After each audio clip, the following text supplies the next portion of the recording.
Notes tag expression 3 ट्रा by Paris Corner. इसका price tag around 200 रियाल है। ये एक budget friendly affordable unisex fragrance है। ट्रा फ्रेश और समर फ्रेग्रेंस है। इसका सेंट प्रोफाइल ग्रीन नोट्स के साथ सिट्रसी और फ्रेश स्पाइसी सेंट प्रोफाइल है। टॉप नोट्स में orange, citron, bergamot, middle notes में जिंजर, निरोली, सिनेमन और बेस नोट्स में चाइनीज ब्लैक टी के साथ एम्ब्रोक्सिन और गाइकवुड है। ट्रा की ओपनिंग काफ़ी स्ट्रॉन्ग और फ्रेश ओपनिंग है। ओपनिंग नोट्स में ऑरेंजेस, सिट्रसेस और बर्गामोट की आपको फ्रेश और स्ट्रॉन्ग ओपनिंग मिलती है। Black T notes dry down में काफ़ी डोमिनेंट है। इसके अलावा अम्ब्रोक्सन और गायकवुड का लाइट और स्मूथ ड्राई डाउन मिलता है।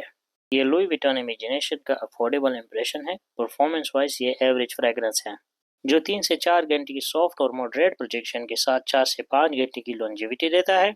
ये हॉट समर और स्प्रिंग फ्रेग्रेंस है। इसके अलावा आप इसको विंटर और डे टाइम ऑटम में भी यूज कर सकते हैं। वीडियो अगर पसंद आई हो चैनल को फॉलो करें।